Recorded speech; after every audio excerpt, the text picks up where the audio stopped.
Hey guys, welcome back to the podcast. We're here with Jaci. Hey guys, thanks for having me again. Thanks So for excited coming to on. catch up. We're so excited. It's been a while. I didn't write down when we recorded last, which I was going to do, but I think it's been like a year. It was For sure. last spring or earlier. At least a year. So we have a lot to catch up on. Because, Yes. Jaci, I feel like some things have changed in your life. Like, we want to catch up on what you've been doing.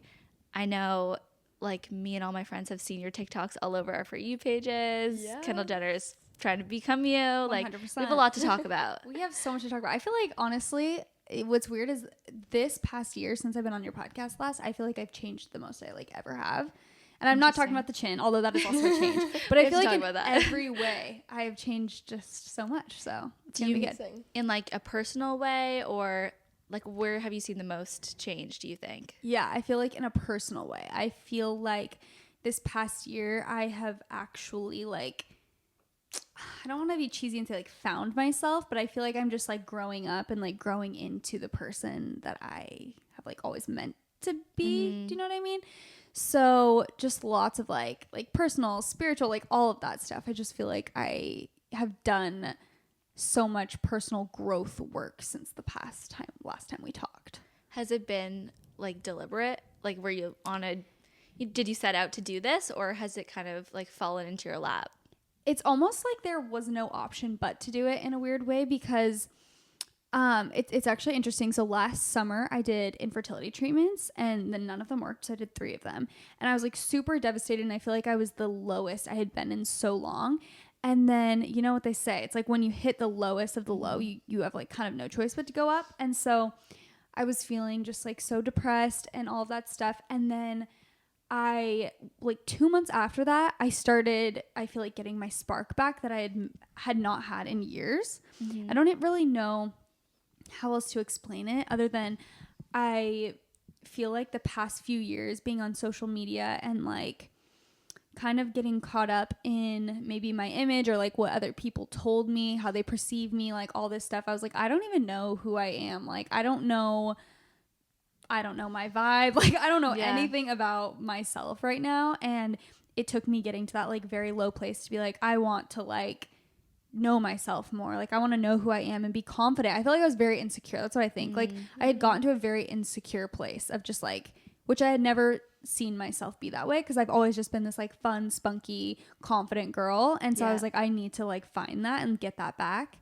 And so yeah, it's been a journey, and I feel like we'll always all be on that journey, but sure. I feel like I've just grown a lot.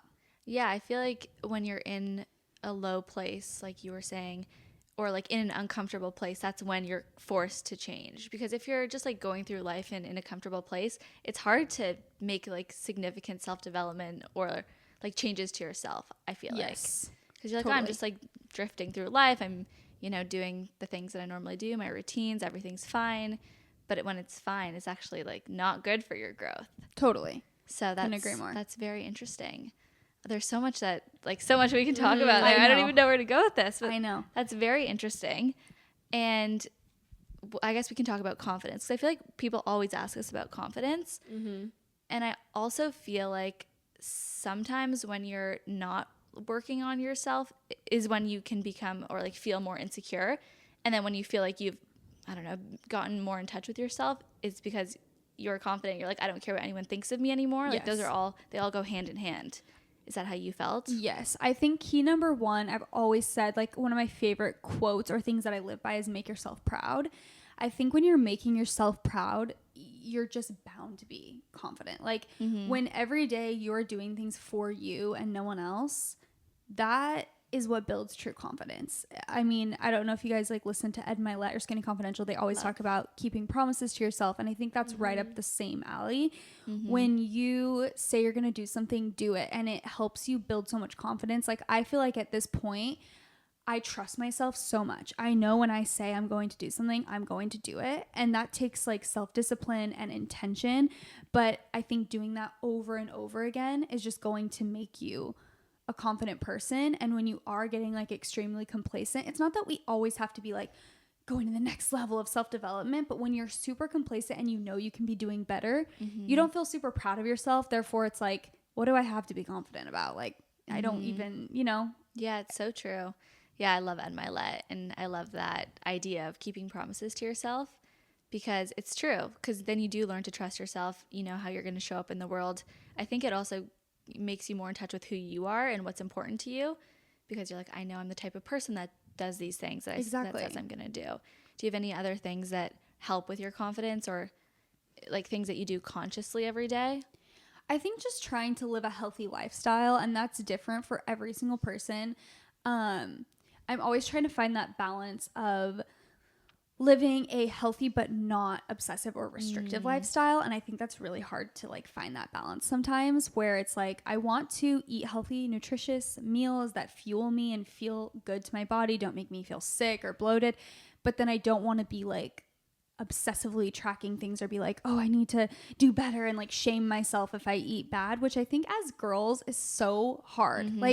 Especially when you are surrounded by kind of this industry we're all in, which is social media. I think it's really easy to just get caught up in that, or to see other people. Like I'll see other girls where they go to Pilates every single day, they eat so healthy, and then if, you know, that night I had like In-N-Out, I'm like, I just start to feel like compare myself basically and be like, dang, I just need to do better. So trying to stop the whole comparison thing altogether, which is very hard. I'm always trying to toe that line, but I think just living a healthy lifestyle makes me feel more confident, because it just makes me feel healthier and happier, you know? Yeah, for sure. Like, could not agree more. But then Lauren and I are the same as you, where like we want to set goals and achieve them. So where is the line where you're like, this is not actually making me feel good anymore? Because achieving goals does feel good. I feel like it gives you purpose and fulfillment and all of that, but there is a line where it becomes obsessive or unhealthy. Totally. Is that something that you've struggled with? Oh, totally. Like every day you're preaching to the choir. It's like I've always been such a goal-oriented, career-driven person. So it is so easy to be like, okay, now on to the next, now on to the next. I was just talking in a podcast that I was on about how like you can't be everything to everyone all at the same time. And I think we can talk about my Instagram break too. That's kind of goes along with it. But I was feeling like, okay, I have this podcast, I do YouTube videos, I do my Instagram. On my Instagram stories, I have to like take people throughout my full day, every single day, or else I'm not giving them valuable content. I also need to link all my outfits and get affiliate links. And after a while, I was just like, this is not sustainable. And I'm not saying that being an influencer is the hardest job by any means, but it's like, no human can do 10 things and run all these platforms and be excelling at all of them. And I don't think any of us are meant to, and I don't think we need to. I think we need to focus on things that fill us up and that we're excited about and that we're inspired by, and just like really hone into them. And that's what I decided to do with like the podcast and TikTok. I was like, okay, these are my two main priorities. These are the things that I'm really going to focus on, because honestly, when I'm doing too much, the irony is that I'm not even achieving what I want, because I'm not getting the results I want. I was like, okay, I looked at my Instagram feed. I'm like, ew, I don't like any of the photos. I hate my outfits. Like, I don't care about any of this because I'm too overwhelmed to care about it. Well, if you think about a typical job, like your job description is pretty narrow, and usually it's something that you like have some interest in. So influencers are trying to do everything. Like you're doing the accounting, you're doing the creative stuff, you're taking editing, the photos, the editing, like you're doing every job, which is not really what humans do in most other like settings. No. So it does make sense why you felt burnt out or overwhelmed. So let's get into your Instagram break, because this is interesting. Yes. I want to hear about, well, I guess this was the reason why you did it. How did it make you feel? I know you're back now. We want to hear about the whole journey. Okay, so I was feeling so burnt out and overwhelmed. Again, I'm like, these are things that are my own fault, I guess. Like self-inflicted expectations I put on myself. So I will take accountability for that. I just felt like I had to post all the time. Like I had to post on my stories every day, because people, that's the thing, is I would listen to other people where they'd be like, if you post more stories, you'll get more views. And I'm like, okay, well, so I need to do that. And then when I had management at the time, they're like, you need to post more links, like get more of the, you know, affiliate links and the commission based whatever, because you can make so much money off of that. So do that. And I'm like, okay, so in order to do like my brand deals and the commission based things and my personal stuff, I basically have to post all day, every day. Right. And then also on my feed, I have to make it look cute and whatever. So I'm putting all this effort into that. And I was just so overwhelmed. Again, on Instagram, I wasn't even growing at the time at all. I hadn't grown in like years. And I'm like, why am I putting this much effort into something that, number one, I don't see super great results with anyway. 2, TikTok is more fun to me. I like it more. I like YouTube. I like the podcast. Like, why am I so focused on the one platform that, first of all, I like the least, I don't grow on, and I'm so uninspired by because I've been doing it for 10 years. Yeah. Why am I on here every day? So initially I was just going to take like a 1 or 2 week break actually at the beginning of the year. I didn't set off to like literally get rid of it for months, but I didn't have it for 6 months. Wow. So I deleted the app from my phone. I was like, I'm not going to take any brand deals on here. I'm not going to post. I'm not going to scroll. And I think what I found that was crazy was how much free time and free mind space that I had, because I realized how much, again, this is self-inflicted, but how much space it took up in my mind of like, I need to post all this on my story. You know, I'm at lunch with friends. It's like, okay, I got to get a photo. And that's not bad. But when it takes up your entire world, it's like, it's just not fun. Stressful too. It's stressful. So I got rid of it for 6 months. Before we went to Europe, we did a 2-week Europe vacation. And I was like, I'm feeling inspired again, number one. I'm excited to take photos. I just kind of got the feeling of like, I would be down to go back. And I don't feel like I have to be, I don't know. Now my relationship is so different with it, where like, I don't even think I have a story up right now and it's been 24 hours. Like, I don't care. I'm just like, I will post when I want, if I want. This is like a diary and a scrapbook to me. It's for fun. Yeah. And again, I'm lucky in the sense I have other platforms to rely on for money, but I also have built those, you know, intentionally. So now I rely on other things for money, and Instagram's more fun. I just took one brand deal that I love, the brand for stories. I was like, oh, that'll be fun. But I just feel like I'm putting way less pressure on myself. That's so great. My relationship is so much healthier with it. And because it's not a habit, I just don't scroll like at all, because I forget it exists kind of, because it's just not my habit. I feel like you're like that too. Like, you just don't scroll anymore. Yeah. Like, Maddie's Instagram screen time is insane. And I compare it to mine. I'm like, I only really go on Instagram when I'm posting, but I also have a hard time remembering to post on Instagram because I don't go on it other than to post. So I feel like, I don't know, maybe, Jaci, maybe you've inspired me to reevaluate my relationship with Instagram, because I'm like, I just don't find it as inspiring as we used to. Yeah, like, it's definitely way different than it used to be. Even when you deleted it, I feel like it's changed a lot in the last 6 months. Yeah. Like, everyone's engagement's down and people are like, oh, I'm over this. Like, Instagram's dead. That's like the general mentality. Yes. So it's easier to be like, okay, well, this is just like kind of for fun now, and I don't care as much as I used to. Like, a couple of years ago, like before COVID, people were obsessed with Instagram. Obsessed. And there was no TikTok, I guess. And the weird part for me too is like, I started on Instagram, and I started as a photographer. And back when I started, I would grow so fast and so much that I got this weird, like, it's like the people who blow up on TikTok, you know? Yes. And then a year later, they're like, wait, like, why am I still not getting millions of followers? And it's like, well, just things just change. Like, you're not always going to be the top dog. And not that I ever was. It's like, I didn't have, you know, millions and millions of followers, but I was saying I would gain at least 1,000 followers a day. Like, when I was posting, and it was just so easy. I'm like, great, this is how it's just always going to be.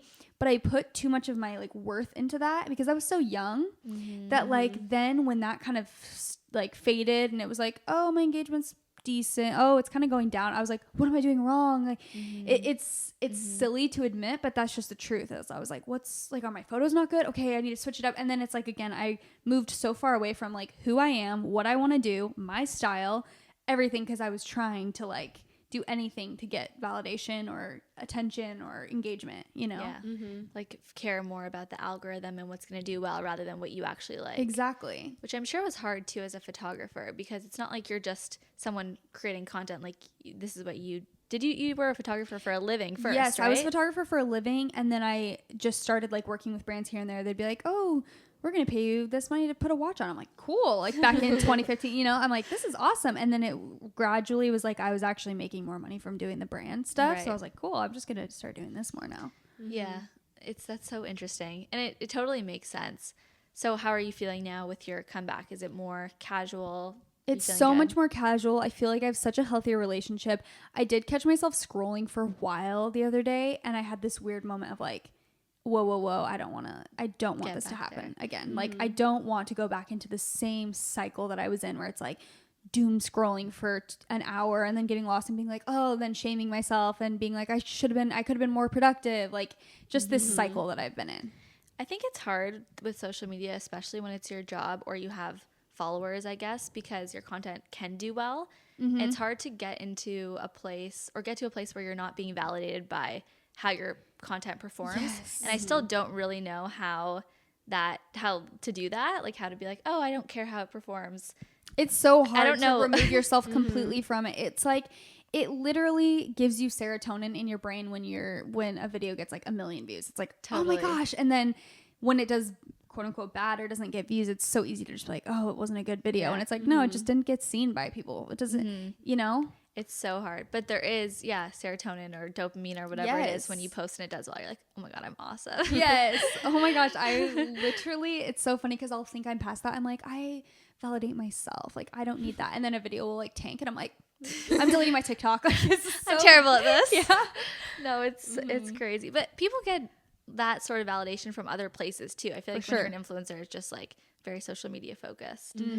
But I don't know what the answer is. Yeah, I don't know either. I also think it's tough when it's like you were gaining followers before and now you're not, and you're like, oh, what am I doing wrong? And you think it's about you, but maybe it's that people are looking for something different, or Instagram's not suggesting your content to people. Like, there's so much more to it, but it's easy to take it out on yourself and be like, this is Just to because take of it me, personally. I'm doing something wrong. Yeah, It's so impossible, honestly, not to sometimes, because your job quite literally depends on you being like relevant and people thinking you're cool. If they don't, you start to fall off, and it's stressful. It's very tied up in your self-worth. Yes. It's so hard to separate the two. You really can't. I think with this job specifically, like with being a model, a celebrity, an influencer, kind of anything in that arena, it's incredibly hard to just completely separate and be like, oh, I don't care what they say. Because it does reflect so much on your actual personality. It's like, oh, are people connecting with my content? Do they think I'm cool and funny and awesome? If they don't,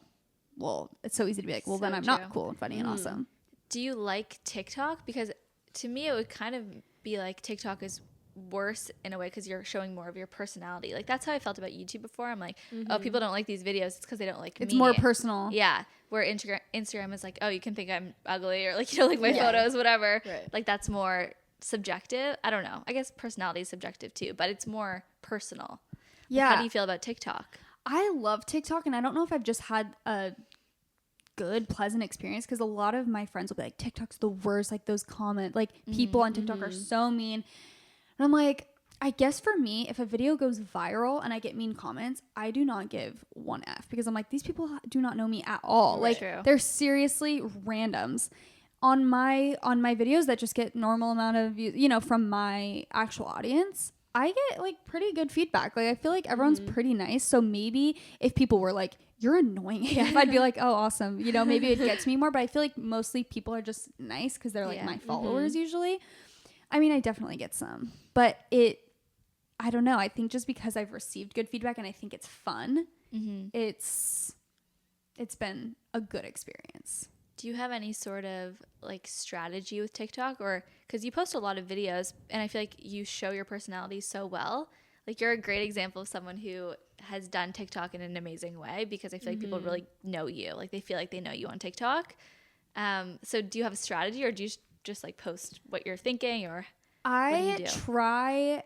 It's super hard, especially like as you start to grow, but I try and keep TikTok very casual, because I realize that's how I got my following. So that's what I'm going to continue to do, is not be super, super strategic with it. However, I think the number one key is being consistent.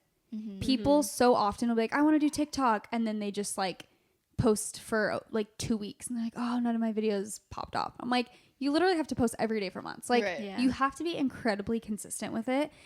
And so that's like my number one, I guess, strategy, is just being consistent. And I also try and put in a mix of like trends and fun, you know, stuff of me showing my photos, or like aesthetic stuff with videos of me talking. I think it's important on TikTok to talk to the camera sometimes. So true. Because otherwise people don't really know you. It's kind of like the Instagram thing where it's like, I could see pretty videos of you, but I can't really get a sense of like who you are.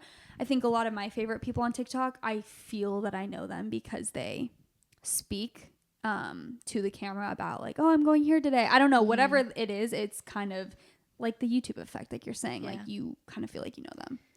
Yeah, well, there's a million girls on TikTok doing the same thing. So the only thing that's really unique about you is your personality and what you bring to your audience. So it makes sense why people like they want to connect with you as a person. Yeah. Or else like they probably wouldn't follow. They'd Exactly. be like, oh, they nice might like it, like the photo, but you're not going to gain a loyal audience. I think doing a mix of that all, because I still like to show little aesthetic videos of like, oh, my day in LA. I love that. And I love watching other people's too. But I think a mix of that and more like personalized content is helpful. I totally agree. So you're an influencer full time. What do you do every day? Like, do you have a routine? If you're a very structured person, I feel like you kind of have to create your own routine in this job because there's not much like set out for you. Yes. I'm like an anomaly sometimes because I am a super structured routine type of person, but I also randomly I like to switch it up. Like I will get too caught up in a routine and I'm like, I'm bored. Like I need to switch it up. That being said, the most like consistent parts of my day, I feel like morning walk. I pretty much always do a morning. I do a walk at some point of pretty much every day, but mostly in the morning with my dog. So that's been like a pretty consistent thing. I try and work out 3 to 5 times a week, but 3 is like what I aim for. So that's like a part of my routine. But even that, again, I'm like, when you just asked me that question, I'm like, I need to go home and make a schedule because I do love the feeling of being like, okay, Monday, Wednesday, Friday, I do this. But you know how it is too with our job. It's so random. Like it's like, oh, I'm up in LA today, so I couldn't do my normal yoga class or whatever it is. So I don't have super specific things, but I feel like the morning walk, the working out 3 times a week, and then I try to like do breakfast and like have a moment to myself before I start working. And I usually start working at like 9, sometimes 9:30 or 10, depending on what I don't know, I'm up to that day. And then I've been trying to for sure stop work at like a decent time and have dinner and just like watch a show and go to bed and not work past like 6 p.m. So Lauren and I have been working together this week, and last night I sent my dad a photo. I'm like, we're still working 10 o'clock. Yeah. But it's not good. It's not a good thing. It's just like. The thing is with age though, like that's for me. So my brother-in-law works with us and he is, I think 22, and he'll do the same. He'll like start editing stuff at like 10 p.m. And I'm always like, okay, the thing is though, is I used to do that 24/7 and I actually liked it is the thing. Like I didn't care to set boundaries, but I don't know if it's just the older I get, I'm like, I need a break. Like I have got to have it's not normal for anyone to work that much. No. It doesn't matter if you're self-employed, whatever your job is, people usually stop work and they have dinner or whatever. It's not normal to like literally work 24/7. I know. I think it's harder when you're like, I don't know if he works alone or like is alone, but like, yes, like you're married, right? So you like have time to have dinner. Like we just kind of like work all the time because we're alone. It's so true. You know what? It's so true. My friend, someone was talking about like, I was like, oh yeah, like, okay, I don't even do this, but I was saying it'd be so nice to like not have your phone in the room, like when you go to bed, da, da, da. And then basically I was realizing, I'm like, honestly, if I was single, absolutely no, I would not do that. Like I would feel not even safe, like not having a phone or something. True. I don't know. It's just like there are certain things, certain comforts and things about being married that do make things different for sure. Yeah, you kind of need to have more structure because you like want to have dinner together or like do things together without being on your phone working all the time. Oh my gosh, you just like unlocked. I'm like, if I was single, like I would be a workaholic, like to a degree that's scary, probably. It's just hard not to be because you're like, I could be doing so many other things. Like, why would I watch TV right now? Exactly. That's how I feel. It's not good. No, I feel the same way. And now, Lauren, I'm like, you're gonna live like me. But I think also like when you work with your husband, and it's like it's not just your routine; it's his as well. If you guys are working together, then you want to have more structure as well, and you want to have be able to have dinner and not think about work. And he like grounds me because he's not the same way I am. Like he's like, let's chill, and I'm like, oh, I forgot. Like people do that. Yeah, I forgot about that. It's the thing is though too. I've been trying to balance these 2 parts of me where I'm like, the thing is, I enjoy work. I love what I do. I'm passionate about it. I love to set goals. I love to achieve it. I love to work on new projects, new things. So to me, like Leif will be like, let's go to the beach all day. I'm like, I would literally rather like go on Pinterest and do stuff. That's how I feel because I'm like, that's what I enjoy. So it's hard. I'm like, I don't want to shut that part of me off because I think it's a strength, but I want to learn to balance it to have just like a flowing life that's not so. Yeah. I totally agree. People think that's insane. Yes. But I'm like, no, I genuinely like cannot watch TV because it stresses me out when I have so many things to do. It's not relaxing. That is what I always say. Wave's like, let's watch a 3-hour movie. I'm like, 3 hours. I am terrified. Like 3 hours, like when I could like organize my hall closet, and you know, it's just like little things in the back of my head. It's like, this is not a relaxing experience. I know. I honestly don't know if that's like good or bad, but it's like there's things on your list that you could do and then you'll feel so much better. Yes. So why would you want to sit and like put off your work when you can just do them and then you're like, I know I'll feel amazing. I know. And I think the other problem with having the job we have is that there's always more. That's the problem. Because I will I'll mark off my entire to-do list. Like I have like I'll tell you what I have a routine of is I have the like thing on my phone. What's it called? It's like on the reminders app or something, but you can make it a widget and do the to-do list. I have things down to it's literally like wake up, ice roll, make avocado toast and take supplement. Like it is so specific and I feel so good. Like I'll do it and I'm like, boom, boom, boom, boom. But then it's funny because I'm like checking everything off basically. And then Leif, it's like 6 p.m. and I start adding a bunch. He's like, what are you doing? Put that away. He's like, why are you adding? And I'm like, because there's always more. That's the worst part is like, I'll get done with all my things on the list for today, but then I'm like, oh, I should do like a mood board for our next Pinterest or for our next what we said photo shoot. Like I should start brainstorming for that since it's in. You know what I mean? It's just like it can never be enough, which is really hard. It just that's just the way it is. It is. And also when everything that you do directly benefits you. Like if you were working for someone else, you wouldn't really be that inspired to work past 5 p.m. if that's when you get off work because you don't really gain all that much from it. But when you're working for yourself, it's like, you know that if you spend longer working on your company, like maybe you'll get more sales or whatever it is. Like you totally see the results. 100%. You see direct results and like quickly also. Yeah. Which is so true. So it's like so easy to get addicted to it. Yeah. And then I'm also like, we're young. Like this is a time where I can work hard and, like when I'm older, I can enjoy my life. And we always argue about hobbies. Like, is it important to have hobbies? And I'm like, no. Like, I'm 25. I don't need to have hobbies. Like, I'll have hobbies when I'm retired. And then our other sister's like, that's crazy. Like, you should have hobbies that aren't productive. And I'm like, I just don't really want to. I don't know how you feel about that. No, the thing is, wait, how old are you? 25. Okay, so I'm 27 now. And honestly, I feel like at the age of 25 actually is when I was kind of like I was the same though. I'm like I do not need a hobby. Like I'm in hustle mode. I don't care. My hobbies are literally my work. That's the thing. I like it. I'm enjoying it. Exactly. It's fun. It benefits me. It's great. I think that is totally fine as long as you're living a happy and fulfilled life. Like but for me it started to shift when I was like I do feel like I need to like do other things. Like Leif and I got into rock climbing, which is so random and like something I never thought I would do, but like bouldering at a gym. And the thing is, you can't have acrylics, so I have stopped the hobby. Beauty comes first, ladies. No, but before the pandemic, we like started doing that right before the pandemic. And we started like going on hikes and things that I was like, this doesn't directly like correlate to my job, but it is making me feel recharged and happy. So I think just go with however you feel. Like if you're getting the urge to be like, I really like, I'm feeling swamped and like, I really do want to do other stuff. Then it's like, sure, take up pottery, whatever, do another hobby if that feels good to you. But also if you don't feel the need, like, I don't think there is a need, you know? Yeah. I mean, that's kind of how I feel. Like if you're feeling good and happy, then I don't think it's a problem. No. But I don't know. We always argue about it.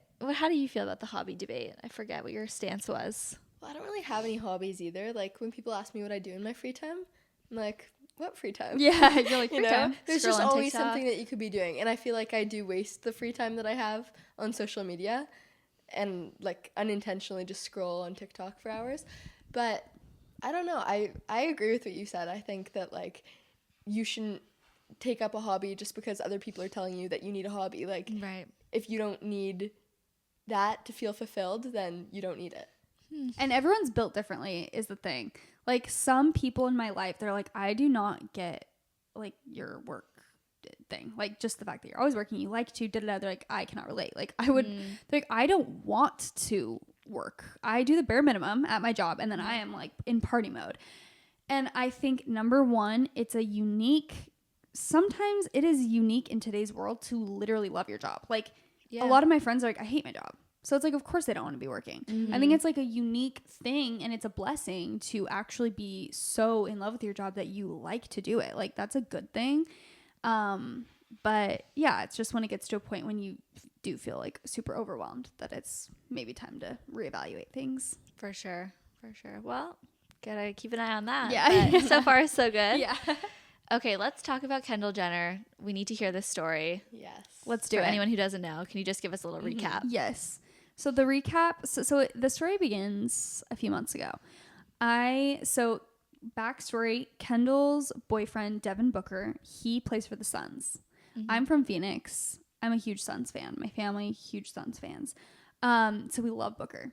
The fact that he's dating Kendall is just so iconic because it's like, oh, that's my team. He's dating a Kardashian, like, you know, a Jenner. But it's just this moment that we love, okay?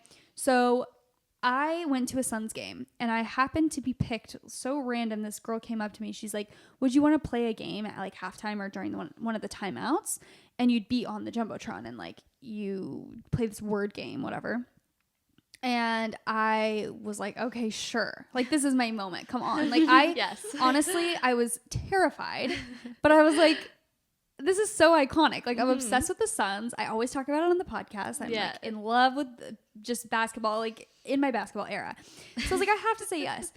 So I said yes. I played the game, which, side note, exclusive information. The girl who they tell you all the answers before so that you don't like get stage fright. Oh. So they're like, okay, basically like here are the words you can make out of the words just so you don't like freak out. You have to make five in the time period or else you like don't win. So I was like, okay, so I memorized all the words. It goes up.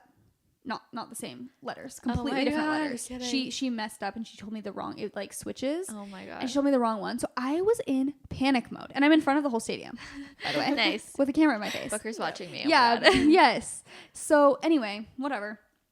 I won still, shockingly. And I got like a little prize, whatever. So I was on the Jumbotron. Okay. Like a month later or something, Kendall dyed her hair red. And I jokingly, obviously it was like totally satire, I like got on my TikTok. I was like, okay, as we all know, like Kendall's a redhead now. And I was thinking, where did she get this inspiration? And then I realized it was me, like, because she saw me she must have seen me on the Jumbotron because she watches all of Devin's games. Or even if she didn't see it, like he saw me, and I had like this vintage Suns jacket on. So I was like, I know he loves fashion. He saw me and was like, you have to dye your hair red. Like, it was so iconic, you know? So I made this video and everyone's like, oh, haha, funny, whatever. Then maybe like a week later, Kendall posts in this outfit, which is kind of generic, but it's like these green baggy pants and a white tank top. And I had just posted like not too long prior to that, the same outfit in the same pose. So I see this photo and it's like a very similar pose and literally the same outfit. And I was like, that is so funny. Like, I'm going to run with this and be like, see guys, like I told you. So I made that video, went viral. All of these videos are like going viral. And then there was this paparazzi video of her walking out of a restaurant. And I know this sounds very disrespectful to compare myself to Kendall, but like I legitimately thought it was me in the video because of how far the outfit was exact. And then she was kind of far away, so she didn't look super tall. And tons of people were tagging me in it. And I was like, is this literally a video of me? I was so confused. Like, just for the first like glimpse, I was like, what is this video that everyone's tagging me in? And I realized it was Kendall. So then I reacted to that. And then I reacted to the video of her saying like, I do not miss a game. Like, I'm at every single game. So anyway, it just became this running joke. A lot of my videos about it went viral, whatever. Then I kind of dropped it for a while. It was just like a funny thing. And then I was in Italy and I had some photos that I posted, and basically she posted in a very similar pose to me in a bikini, which was like, again, it's kind of generic. So I'm like, you know, it's pretty close. It's a stretch, but she had a baseball cap and she was holding it exactly like I was. And so I posted it and I was like, like interesting. And it was in a carousel. So she had posted a bunch of photos, like a photo dump. And it was one of the photos. I get on a flight. So I posted that on my story. I was like, interesting, like, whatever. Get on a flight. I get off. That photo is deleted from her carousel. Only that photo. Every single other photo is there. And I'm like, huh? And then everyone's messaging me. They're like, Jaci, why did she delete it? And I'm like, what's happening? I'm like, why did she delete that? It makes no sense. And it was like very close to when I had said something. Then 2 days later, she posts and it's her like it's from above, a photo from above of her in a bikini laying on a towel with this book called The Surrender Experiment next to her, which is the book I'm reading right now, which is I had posted a week prior when I was in Italy, laying on a towel in a bikini with The Surrender Experiment on me. So weird. I'm like, guys, what do you want me to do? Like, I try to move on because people are like, stop, like she doesn't know you. And I'm like, I try to move on and the universe doesn't let me. Like it's just thing after thing. What am I supposed to do? That's the tea. So funny. We'll never know. Maybe you'll know one day. Like maybe you'll meet her.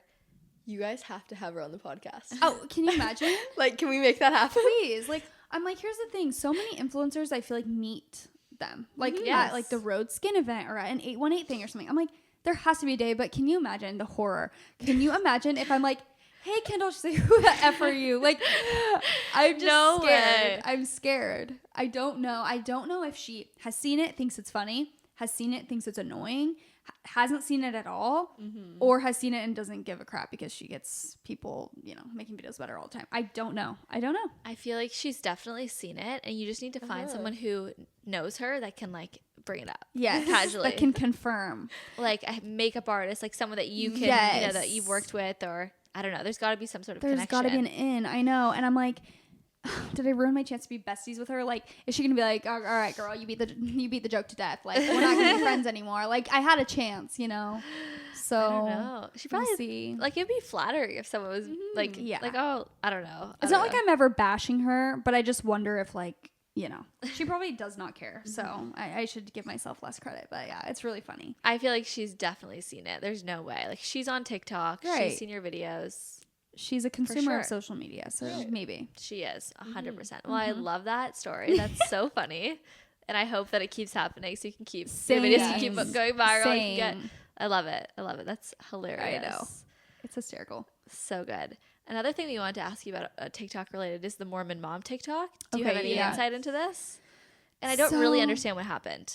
Okay, so essentially what happened is there's a group on TikTok, it's actually a massive group of people. There's like 15 girls who post and they call themselves Mormon Mom Talk.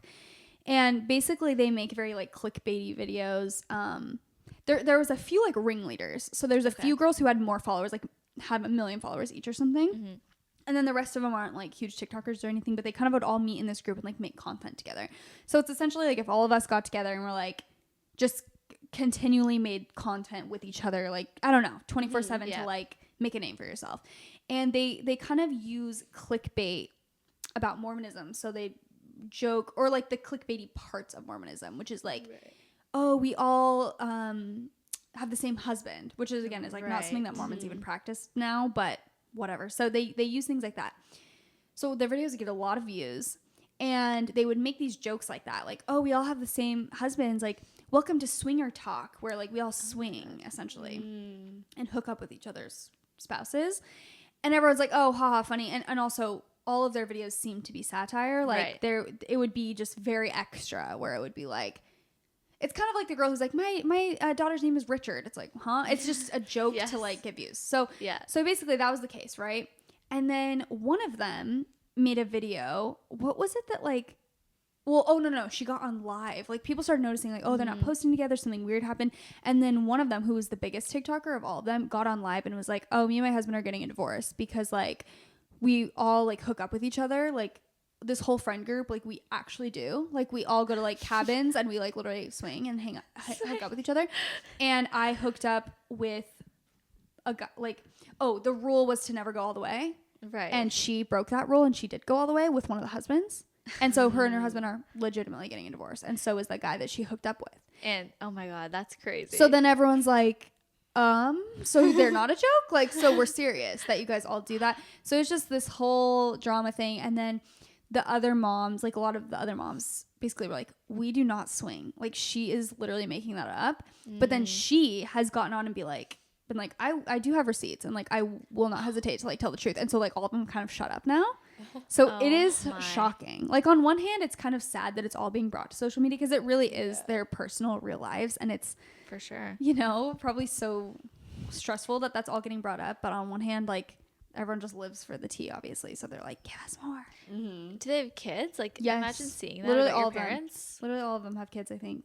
That's like the point sad. is the mom talk. Oh, right. Yeah. Right. Yeah. Oh, I saw her video where she was like explaining the custody of her kids. I cannot. It's that crazy. Was hilarious. I'm like, is this a joke? And then like, she's not really joking. No, and then everyone's like, Matt, have you seen all the people Yes. duetting it? They're like, my parents announcing their divorce. They're like dancing. They're like, you get custody one day. Like, I have seen that TikTok. like Monday, Wednesday, crazy. Friday, you're at your dad's dancing. I'm screaming. Literally insane. It's oh my so gosh. funny. That is really crazy. It's quite the event. I mean, people say there's also like all these conspiracies of like she's just doing it so she can like become like a reality star or something. I actually saw a comment that was like there's like being a like docuseries or something being made about like all of this right now that they're all involved in, I think, which would be really interesting. Yeah. I mean, I'm tuning in. I Tell was me gonna where. say, I don't doubt it. I feel like we would watch. It's so interesting. I just kind of wonder what like other Mormon people think of all of this Mormon mom talk drama, because I don't know. It's just like they've really made a name for themselves. Yes, I think It's a lot true. of people are like offended because that doesn't represent, you know, what Yeah. Mormons believe currently.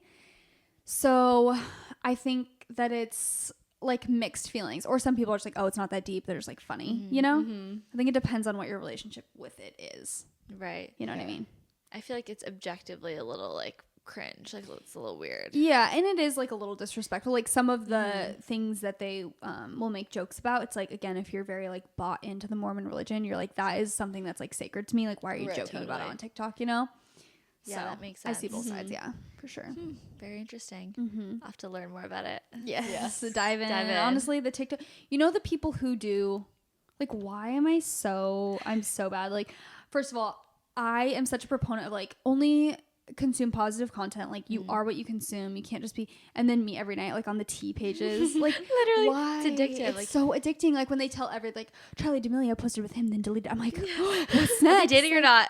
Yes. Literally, I'm like, Maddie. I'm so invested in it. I'm like, Yeah. why? This is so embarrassing. I really need to take a step back and evaluate my life. I'm on like true crime TikTok, and I'm Okay. obsessed with listening to the end of the story. But it's actually very negative and scary. I'm like, I don't need to know all this information. Wait, I was gonna ask you, do you consume a lot of true crime? Like, do you watch true crime documentaries and stuff? No, Okay. I just TikTok? must watch the TikToks to the end, and then I get more. You get served more. Because I was going to People- say, I used to be so into true crime. Like, I was obsessed, literally addicted. And then I legitimately was scared to do anything. Like, I would Yeah. get out of my car and just Oh be like, God. I just thought I was always going to get kidnapped. I'm like, I have got to stop watching this stuff. So I kind of like haven't really consumed any of it. But it is, Chelsea and I actually a few years ago did a whole episode on why women specifically love true crime. And there's a whole psychology behind it because it makes you feel like safer when you hear, in a weird way, even though it scares you, it makes you feel like, okay, now that I saw how that girl like escaped or whatever, I could maybe do that. Or even if you see that the outcome is bad, it's like, oh, how could she have like changed it to make things Right. a different outcome? So it makes you feel more equipped, like if something were to happen to you. Interesting. I feel like I would not stand a chance. Like, there's no way. Maddie, you haven't learned anything. I from couldn't your fight back. TikToks? No. There's no way. So I know it's my too toxic bad. trait is being like, oh, literally anyone, like I'll fight them. Like I will literally destroy them. I'm strong. Yeah, and I'm like the most petite. I'm like, I would be screwed if anyone Yeah. touched me. Yeah. I wouldn't stand a chance. No. But I need to get on a different side of TikTok. It's a little too scary. Yeah. It's weird how what you interact with, it really does like become a lot of your For You page, which is why mine's all drama. Amazing. Okay, cool. We learned so much about ourselves today. I love that. All right. Well, I think that's all we want to chat about. Anything else, Laura? No? Not that I can think of. Thank you guys so much for having me on. It was so fun. course. So fun. What's going on with you? Do you have anything coming up? Anything you want to talk about? Yes, I wish I could give more details because I'm gonna be so annoying right now. But I'm starting my own brand, Oh my god. and it's very on brand. I think it's unique. It's cool, and I'm so excited about it. I hope it will launch in a few months. I've been working on it, so I've had like the name and the idea for 3 years, and then I started Wow. working on it for the past year, like every single day. So first of all, because I'm the type of person that like literally can't shut my mouth, it's been so hard to not talk about it. But I'm getting to the point where I'm more comfortable being like, it's coming because it's hopefully in a few months. So stay tuned for an upcoming brand. But otherwise, just yeah, you can follow me on Instagram, TikTok, YouTube, and then our podcast is What We Said, and it's a fun time. So that's all I'm up to at the moment. Love it. Thank you so much. Can't wait to see your brand. Yes, I'm so I will excited. send you guys some product. Oh You'll my love gosh, it. yeah. Thank you guys. Bye. Bye.